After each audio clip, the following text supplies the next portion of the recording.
Olá, eu sou o Creteu e essa é mais uma aula do curso de GNU Linux com o Debian, aqui do professor Creteu. Na aula de hoje eu vou falar sobre os editores de texto puro. Para isso eu vou definir o que é texto puro, vou falar sobre a importância disso para o universo dos sistemas operacionais e dos programas, vou falar o nome de alguns programas que usam modo gráfico para editar texto puro, vou falar de alguns programas em modo texto que usam o terminal para fazer edição de texto puro e vou falar sobre as paixões que movem toda essa escolha de arquivos ou de programas para edição de arquivos de texto puro. Quer apoiar o canal? Dá seu joinha. Ainda não é inscrito? Se inscreve, ativa o sininho. Quer ajudar a gente financeiramente? Basta ler esse QR Code ou ver aqui na descrição do vídeo como é que faz isso pelo PagSeguro.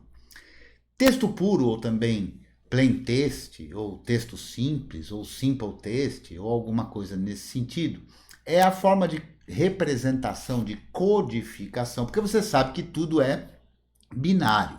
Mas algumas coisas a gente chama de binário, outras a gente chama de texto puro. Que conversa é essa? Bom, a gente chama de texto puro uma informação que tem uma codificação simplificada para representar inicialmente caracteres. Então, apenas caracteres eram representados pelo texto puro. Um dos padrões já bastante antigo, mas que ainda é usual hoje, é o padrão ASCII, ou a turma às vezes fala ASCII 2, mas é ASCII, do inglês American Standard Code for Information Interchange, ou padrão americano para troca de informações. Esse formato usa 1 byte, na verdade apenas 7 bits de 1 byte, que você sabe que tem 8, para representar os caracteres. Os caracteres que são representados são os caracteres alfabéticos, tanto maiúsculo e minúsculo, e alguns caracteres especiais comuns, como aspas, cifrão, tralha, porcentagem e por aí vai. Os primeiros 32, digamos, numerados de 0 a 31, são codificações de controle, caracteres de controle. O bip, por exemplo, que faz o bip, é um desses caracteres. Hoje em dia, a quantidade de caracteres, já há algum tempo, né, precisa de mais do que apenas esses 128, inclusive porque tem vários idiomas diferentes do inglês que usam outros caracteres no seu alfabeto que não estão dentro desses 128. Nós, por exemplo, o C cedilha ou as letras acentuadas, né? E o ASCII foi evoluindo e tem vários outros padrões que usam como base o ASCII e acrescentam alguns outros. Usados no Windows, usados no Mac, o padrão ISO, por exemplo, tem codificação para isso. Mais recentemente, o que é amplamente utilizado é o Unicode, ou mais precisamente o UTF-8. O UTF é Unicode Transformation Format. O UTF-8 usa como unidade também 1 byte, mas ele pode usar de 1 até 4 bytes para representar cada um dos caracteres. Então a quantidade de caracteres que pode ser representada por UTF-8 é enorme, né? Passa de 1 milhão de caracteres diferentes. Uma peculiaridade interessante sobre o UTF-8 é que ele é compatível ao ESC na medida em que toda codificação ESC tem a mesma representação no UTF-8. Então, se um dispositivo ou um computador é capaz de ler o UTF-8, vai ser capaz de ler ASCII, quer dizer, aquilo que os caracteres representados pelo ASCII são representados da mesma forma no UTF-8. Para poder representar outros tantos caracteres, aí se usa uma quantidade diferente de bytes. Então, o UTF é um padrão que usa uma quantidade de bytes variável para representar os caracteres.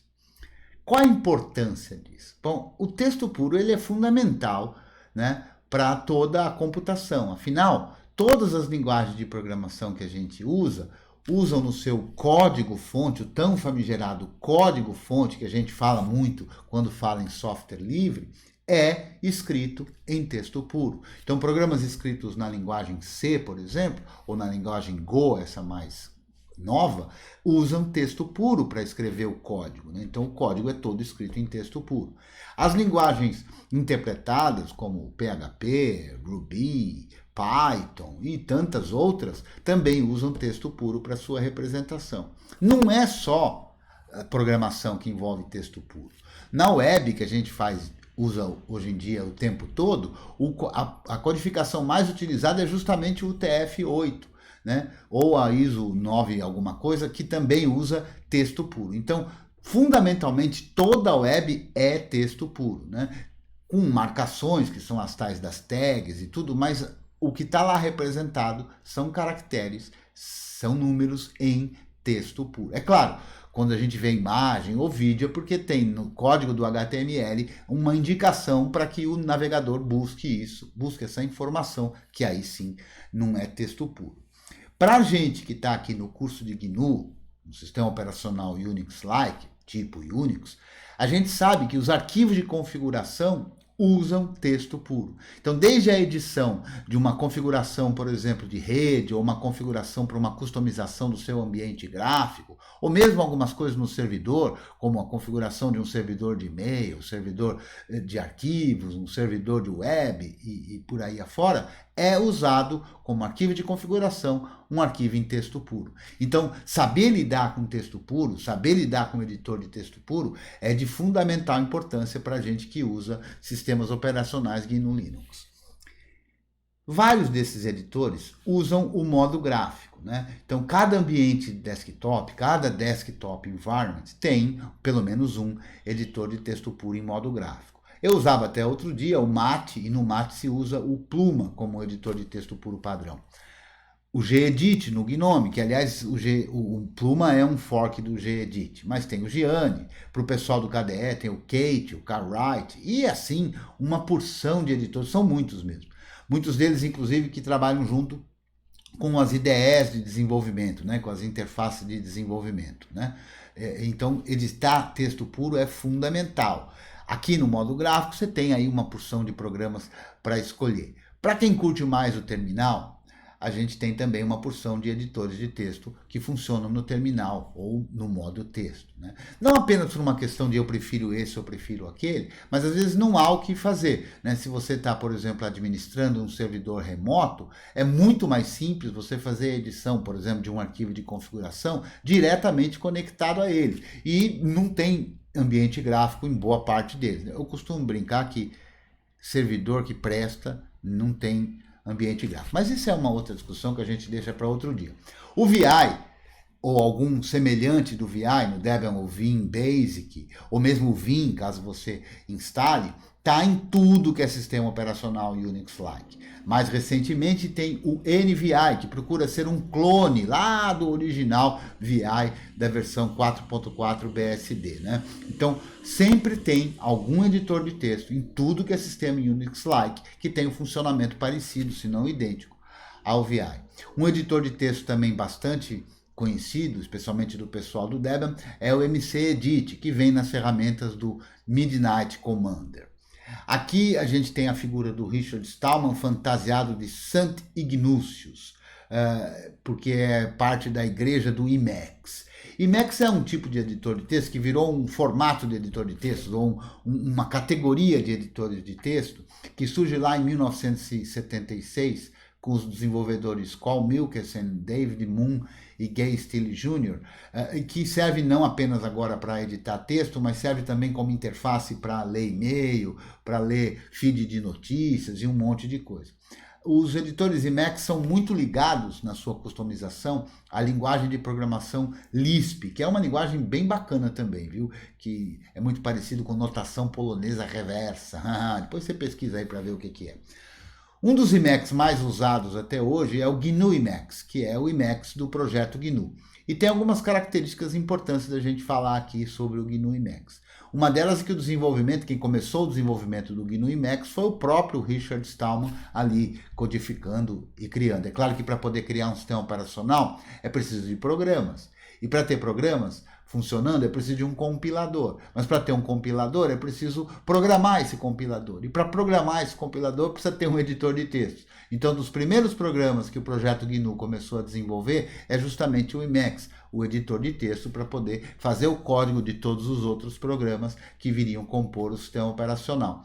Portanto, o GNU Emacs, entre outras tantas coisas, é o mais antigo software livre que ainda está em desenvolvimento. As paixões a que eu me falei diz respeito à escolha, né? Então tem gente que é fanática, eu uso o VI, tem gente que é fanática, eu uso o Emacs. O pessoal da igreja do Emacs, inclusive, brinca dizendo que o VI é o editor da besta, né? Porque VI é meia, meia, meia em algarismo romano, né? Aqui no Debian, o pessoal do Debian no Brasil brinca muito com o MC-Edit, tem os apaixonados pelo MC-Edit. O João Heriberto Mota Filho, que é um dos principais desenvolvedores do Debian, brasileiro, foi meu sponsor e é uma pessoa que trabalha muito pelo projeto do Debian, no livro dele Descobrindo Linux, ele diz: MC-Edit é o editor de textos mais amigável para o ambiente Shell. Bom, então eu tenho um desafio, um convite para fazer. Heriberto, você topa gravar uma aula aqui para o curso de GNU Linux com o Debian para ensinar como é que usa o básico do MC-Edit? Tá aí, aceita o desafio? Vem aqui o nosso querido Sócrates, o Sox, para falar da nossa próxima aula. Bom, justamente por conta da importância de existência de um editor de texto similar ou igual ao VI, a nossa próxima aula vai ser um tutorial de sobrevivência no VI. Ou seja, eu vou explicar como é que é o mecanismo do VI, você vai ver que nem é difícil, e vou explicar alguns comandos básicos. O VI é um editor, o Vim, especialmente, é um editor de texto poderosíssimo. Eu conheço vários programadores muito produtivos que usam o VI, com ou sem plugins, tá? Eu vou deixar inclusive aqui na descrição algumas videoaulas sobre o VI e o Vim que eu acho que são bastante importantes. Mas a nossa próxima aula é aquele basicão, o manual de sobrevivência, o tutorial de sobrevivência no Vim.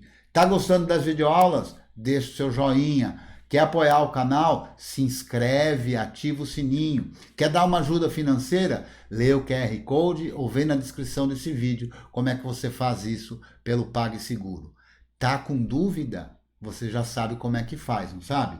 Acessa lá o nosso grupo no Telegram, que é o t.me/curso GNU. Eu espero que você tenha gostado dessa aula. Até a próxima!